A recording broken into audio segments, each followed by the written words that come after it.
What's going on? This is your man Jamel with Sales in Action. Try and tighten up this camera a little bit. Okay, so today we are going to be talking about overcoming sales objections, dealing with sales objections. This is a live video, man. If you're popping onto the video, the question I put out there is what sales objections are you getting on a daily basis? What sales objections are you struggling with? What sales objections do you get that you've learned how to overcome and have amazing rebuttals that you think are going to be useful to others in the industry? um Listen, man, dealing with sales objections is it's just a part of what we do. If you're in sales, you're gonna get an objection sooner rather than later. And it's been my experience that, man, there's so many folks in sales that do not know how to handle objections. Or here's the other side. There's so many folks in sales that struggle with rejection so much that they could be good, right? They got the personality, right? Very smart. They maybe are apt to study, right? Study to perfect their craft, but they can't handle rejection. If you can't handle rejection, then sales is certainly not for you. And so, you know, there's that side of it as well. Um, we just getting started here, so we're gonna see if anybody pops on. But yeah, you have to be able to deal with objections, um, if you're going to be successful in sales. You know, I've run across, and that's part of the reason why I wanted to do this today. Is I've run across so many people that just don't know where to go to next, right? And that's one thing that I train at with sales in action is you have to know where to go to next. So your prospect or your client, or you're on the car lot, you're over the phone, it doesn't matter where you are, right? They say I have to think about it, or they say, whatever they say. If you are a true professional in this craft, you have to know where you're going to go to next. You have to know how to overcome that, bring it back, ask for the sell again, right? And so there are so many that don't have that skill set. And so listen, I figured let's talk about it. Let's talk about some of the objections that we get on a daily basis, and really begin to break them down so that you begin to build to build your skill set. Um, Let me say this. One way that I train people is, if you're in sales, you're going to have objections, right? You're going to have situations where you have to overcome something. So, one thing that you should always do is you should have a notebook. I always tell people, get a notebook, get a journal, and in that notebook, in that journal, begin to write down every objection that you come across in your field, whether that's car sales, whether that's insurance sales, whether that's event rentals, whatever that is. You want to have a notebook.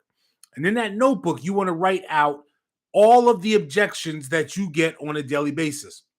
For every objection that you get, you want to have at least 3 to 4 rebuttals for those objections.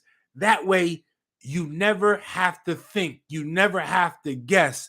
You always know where you're going to go to next. You always know where you're going to go to next. And that's half the battle in sales.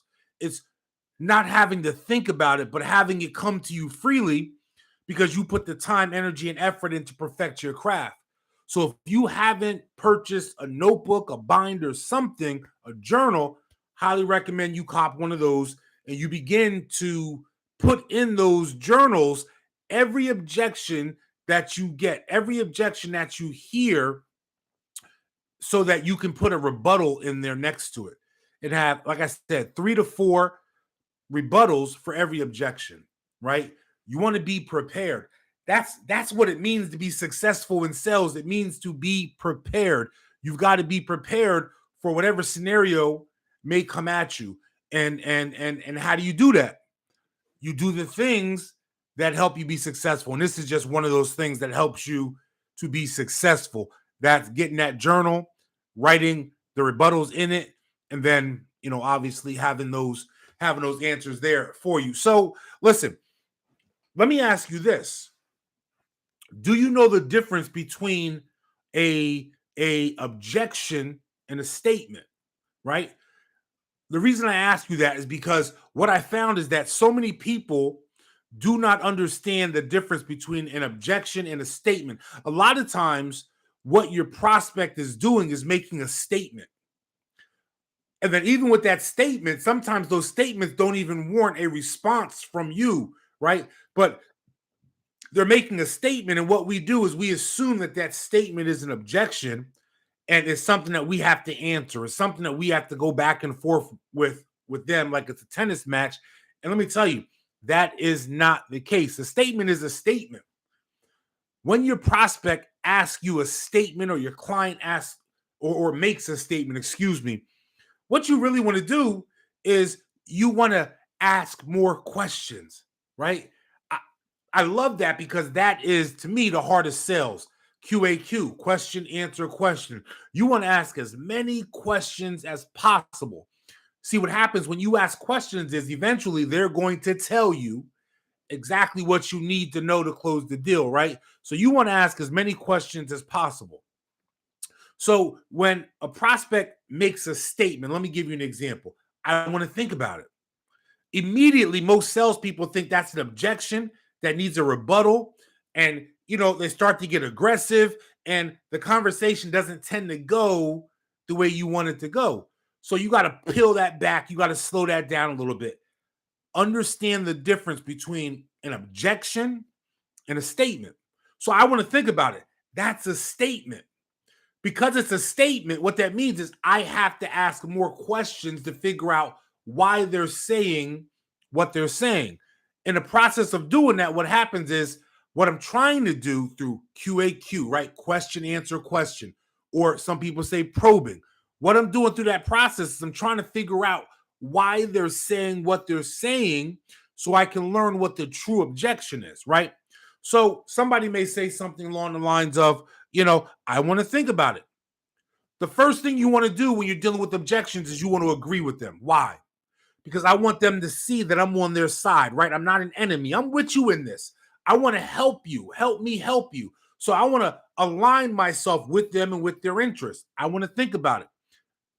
John, I completely understand. I completely understand. Most people that I speak to feel the same exact way you do. So that's perfectly normal. Pause. Why do I do that? Again, I don't want to alienate them. I want them to know that I'm with them, that I'm going through this process with them and for them. It's not about me or my purse strings, right? So I want to align myself with them, not alienate myself from them. So the first thing I always want to do is, I completely understand. I completely understand. Most people that I speak to on a daily basis feel the same exact way you do, right? Now, what I want to do now is I want to begin to ask questions, though, to find out why he's saying what he's saying. So I might jump into something along the lines of, listen, again, I completely understand. Most of my clients feel the same exact way you do. This is a lot of information, so I get that you want to think about it. Let me ask you this real quick, though. When you say you want to think about it, what is it that you really need to think about? Is it my company? Is it the services or the product that we discussed? Or is it the money? Pause. I'm always going to hit them with those three things. Is it my company? Is it the service or the product? Or is it the money? Let me say this. 9 out of 10 times, it's going to be the money. It's going to be the money. But whatever they say, that gets me closer to the true objection, or that's going to be the true objection. If they don't say anything, then I'm probably looking at a smoke screen, and we'll do another video on smoke screens later. But I want to get past that. I want to find out what the real objection is. The way I do that is by asking more and more and more questions, right? So I get you want to think about it. But let me ask you this. When you say you want to think about, is it my company? Is it the product or services? Or is it the money? Now, they're going to say what they're going to say. Let's say they say it's the product or services. Okay, fantastic. Listen, before I let you off the phone, before I let you out of my shop, whatever, let me re-explain the products or services to you, because maybe I missed the mark. Maybe I dropped the ball. Maybe I didn't explain something correctly. By asking the questions, it gives you another opportunity to go ahead and rebuild the value in the product or service. Make sure there is a clear understanding. And then after you go through that process, the very next thing you do is ask for the sale again, right? Let's say it's the money. Again, it's always the money. Well, is it my company? Is it the product or service, or is it the money? Well, that's a little bit more than what I wanted to spend. I completely understand. A lot of people that I deal with, most of my clients, feel the same exact way as you do. Again, when you get that objection, the first thing you want to do is you want to come into a place of agreement with them, so you're not alienating the prospect, right? So you're not alienating the client. I completely agree. Let me ask you this, John. If there was something that I could do about the money, if there was something that I can do to make this more financially realistic for you and your family, is this something that you're going to want to move forward with today? Stop. Why do I do it that way? I do it that way because I need to get some type of agreement or commitment from them before I go further, right? Without an agreement or commitment from them, there's no reason for me to do anything else. I need some type of yes, verbal response from them, right? Now, what I'm doing is I got to ask more questions. So when you say it's too much, how much too much is it? Where do I need to be at to earn your business? Why do I do that? I do that because a lot of times salespeople just make up numbers. You take a $10,000 MSRP, you take a $10,000 service, and you want to cut it in half because they said it's too much. But you never asked them how much too much is it. You never got the answer from them. I want them to tell me where they need to be. This part of the conversation is back and forth, back and forth. It's a tennis match. And I want them to tell me where they need to be at. Why? In my experience, what I have seen is most times too much is not as much as what most salespeople think it is. You think $10,000 is too much because it's too much for you, but not for them. So you immediately want to go from $10,000 to 75, 79, 89, right? But they're thinking, man, if you could just get me to 95, if you can get me under 10,000, which was 9,999, I'm good to go. I just can't get to 10, right? I want them to give me the number. Once they give me the number, now I have something to work with. The conversation shifts. We start talking about some other things. But at the end of the day, what I'm doing at that point is asking for the sale, right? So objections are easy, man. It doesn't matter what the objection is. You have to understand, is it an objection or is it a statement? If it's a statement, you're asking more questions, more questions, more questions, more questions. If it's an objection, then I can rebuttal. Let me give you an idea. An objection may be, and I'm going to leave you with this one. Objection may be, I have to talk to my spouse. People hate this one. Salespeople run from this one. I don't get it. I don't get it. It's not a hard objection to handle. And in fact, it's one that I don't care what aspect of sales you're in, you're going to run into. So why aren't you prepared to handle, I need to talk to my spouse, right? Listen, let me give you some wisdom here, right? Before they came to your dealership, before they called your office, before they showed up in your showroom, they spoke to their spouse. She spoke to her husband. He spoke to his wife. They have some idea of what they're looking for and how much they want to spend on it. This is 2023, y'all. Trust me. These conversations are happening before they come to you. So when you hit me with, I need to speak to my spouse. I completely understand. I'm married too. I don't make a decision at all before I have a chance to speak to my wife. But let me ask you this, right? Because I just want to make sure that we cover everything before you head out today. Did you get a chance to speak to your wife or your husband prior to us having this conversation? What do you think they're going to say? They're going to say yes. Where do I want to go to next? Fantastic. Let me ask you a question. When you spoke to your husband or you spoke to your wife, how'd that conversation go? What were their thoughts or feelings on my service or product? I want to know what they thought before we even had this conversation. See, even when dealing with objections and or statements, you're still just QAQing, asking questions and going back and forth.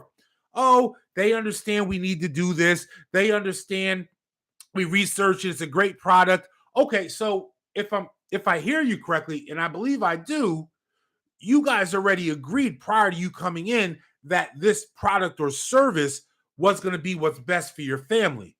Is that right? Pause. Why do I ask that? Because again, I want verbal responses from them. Every time I ask a question, I want a verbal response from them. And I need their head going like this. Why? Because they're believing their yeses, they're believing their head shakes. And when they do that, that gets you closer to the deal. So you want to make sure, one, you're asking a lot of questions that get them saying yes and get their heads going up and down, bobblehead style. You feel me? That's how you close the deal. You guys already spoke about this? Oh, okay. So you guys, your husband already agreed that this was the best service and or product for your business or your family. Is that right? Okay, fantastic. Well, let me ask you a question then. I know you want to speak to your husband, but he wouldn't be upset at you for making a decision right now that you guys already made the last time you guys spoke. I'm sure he's going to want you to move forward with this amazing product. Isn't that right? This is easy. It's just a conversation. And there's so many different ways that you can have this conversation. Sales objections are nothing for you to be afraid of. Enjoy dealing with the objections. Honestly, if they're asking you or if they're bringing up objections, those are buying signs. I want them to give me objections. Let me say this: the sale does not start until you get that first objection. Man, don't hide from the objections.